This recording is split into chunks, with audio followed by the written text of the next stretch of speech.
Hello, today we will guide you through how to add contact forms in Lovable AI. To begin, open Lovable and make sure you are on the home dashboard.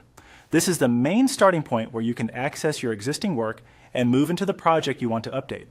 If you are not already signed in, go ahead and log in first so the dashboard is fully available. Once you are on the home page, look to the left-hand navigation menu and click on All Projects. This section shows the full list of projects available in your workspace. It is the easiest place to locate the site or app you want to edit, especially if you have more than one project in progress.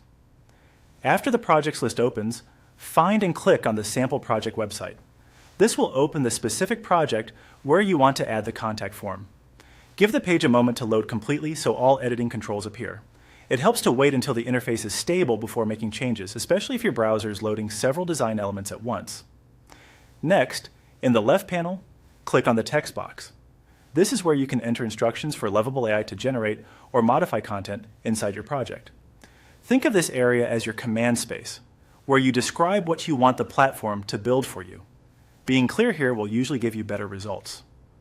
Now enter a sample prompt asking Lovable AI to create or add a contact form, and then press enter. Keep your prompt simple and direct so the system clearly understands your goal. For example, you can describe that you want a contact form added to the page and mention the type of form you need if relevant.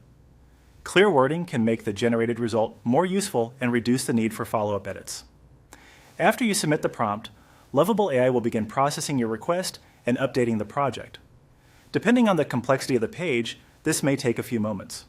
Once the form appears, review it carefully to make sure it fits the page layout and matches what you intended. If needed, you can continue refining the result with additional prompts. But the main setup begins with this initial request. That's all it takes to get started adding a contact form in Lovable AI. Follow these steps in order, and you should be able to move from the dashboard to a project update quickly and smoothly.